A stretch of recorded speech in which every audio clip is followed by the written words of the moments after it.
Everybody knows you never go full retard. What do you mean? You went full retard, man.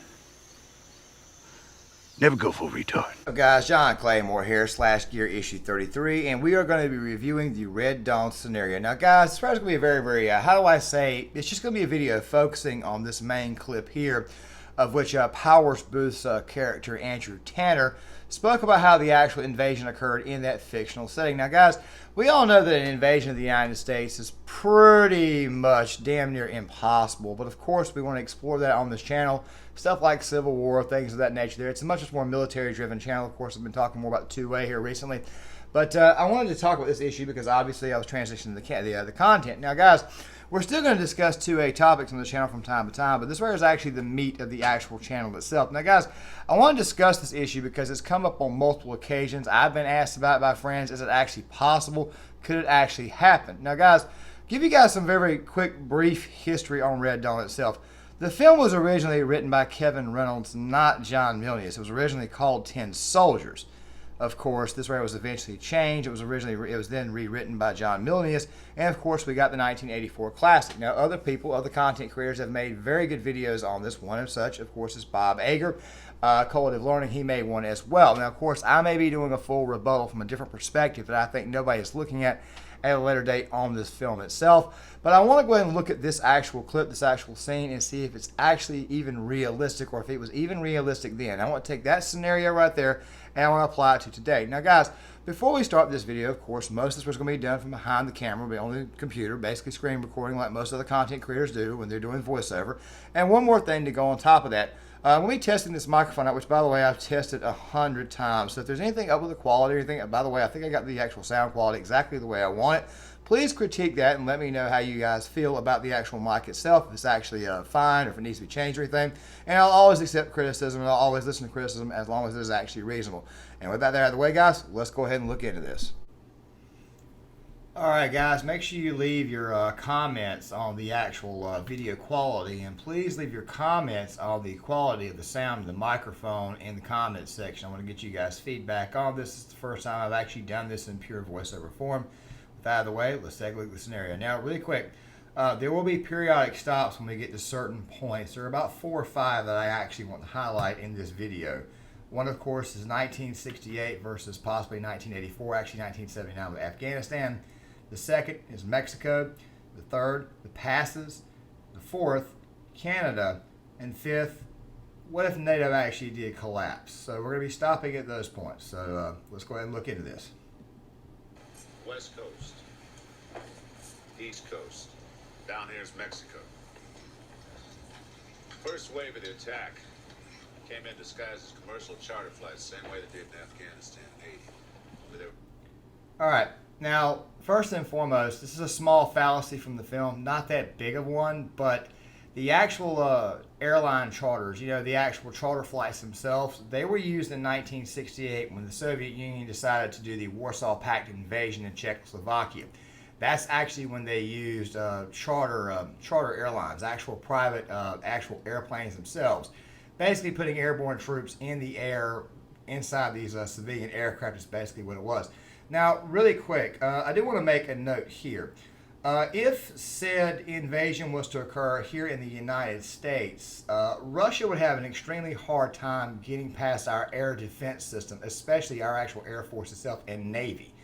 Also, satellites have gotten much better since 9/11, so I kind of find this scenario a little bit hard. You'd have to actually knock out the U.S. communications network itself and all the satellites to actually pull this off. Now, let's go ahead and get to point number 2. Crack airborne outfits. They took these passes into Rockies. So that's what hit Calumet. I guess so.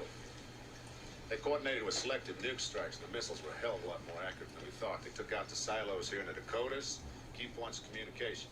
Like what? Oh, like Omaha, Washington, Kansas City. Gone? Yeah, Jesus Christ. that's right.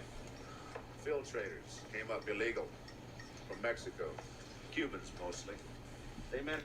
Now here's point number 2. Mexico right now, it's kind of hard to sort of trust them and if they're actually a friend or an actual enemy. Now, I'm pretty sure a lot of you guys have paid attention to what's going on at the border, how we've got people just coming in left and right. Of course, there were 46 at the time of recording this video. 46 migrants were actually killed or died in the back of a truck on the way here to the United States coming across the Texas-Mexico border.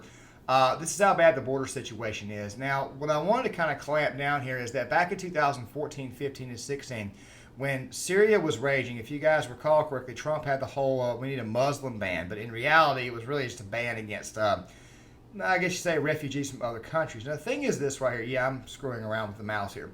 The thing is this right here. A lot of people were assessing, or they were kind of coming to the assessment that maybe it's possible that radical Islam could be actually infiltrating the marches themselves. Now, I don't have any proof for that, so I'm not going to accuse that, but it would be a scenario where I could possibly see that occurring. Another thing, too, is that one of the reasons why people were so worried about illegal immigration, myself included, is because a lot of people coming over are not exactly assimilating into our society. It's almost like they're creating separate communities, and this way I could put other communities against one another at a later date. It's something that somebody like, say, China or Russia could actually take advantage of if they wanted to actually invade the United States or infiltrate through there. You see, my belief is that if an invasion of the United States ever occurred, they would have had massive amounts of help from the inside. Now, if you watch the Rob Ager, the Collative Learning video, which, by the way, I referenced, then you'll see in there that there was actual coordination. You had traitors, you had double agents, people who were working for the United States, secretly working for the Soviet Union, giving away secrets. Also, something else, too.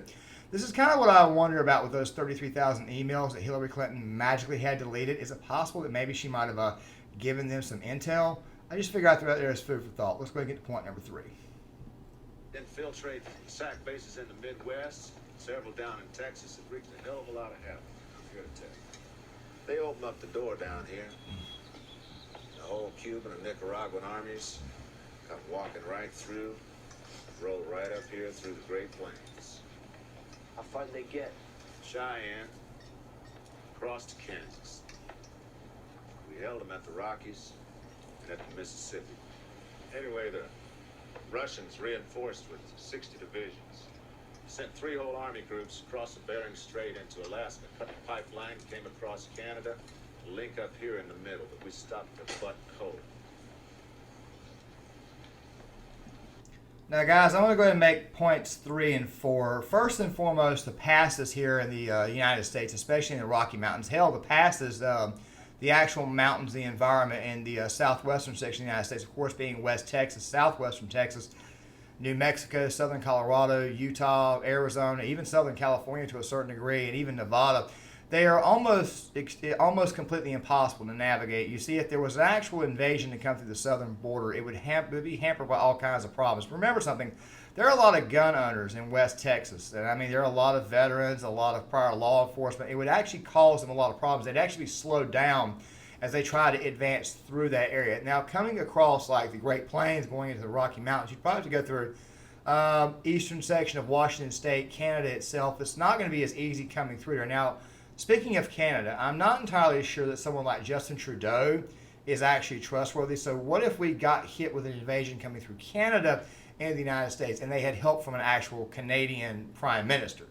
I'm not saying it will happen. I'm not saying it would happen. I'm just saying I kind of sort of don't trust the current regime that's actually leading that nation at this moment in time. So I'm a little bit concerned there. So I can see it as a possibility. However, think about a pincer movement. Normally when you do a pincer movement, it's like you're basically, two people, two ends. Like, think about like, kind of like two switchblades kind of coming in and trying to hit on one point.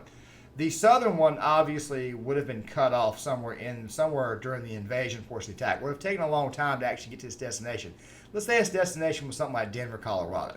It would have an extremely hard time getting there. As a matter of fact, this is one of the reasons why I believe that an invasion of the United States would probably be very, very bad for only about 6 to 8 weeks. But after about 8 weeks, the lines would stabilize and a guerrilla war would ensue, and the actual military would have full time to actually catch up. Not to mention the fact that, let's say it's China or if it's Russia, you're thousands of miles away from home, and you don't really have the ability to actually get adequate supplies. Logistics are everything, and our Navy at some point in time would begin to cut those ships off. So it's almost like these people, if they invaded, they would actually be trapped. Make sure you guys leave your comments in the comment section. I'm going to get you guys' thoughts on this. Let's go ahead and continue on. Lines of pretty much stabilized now. What about Europe? I guess they figured twice in 1 century was enough.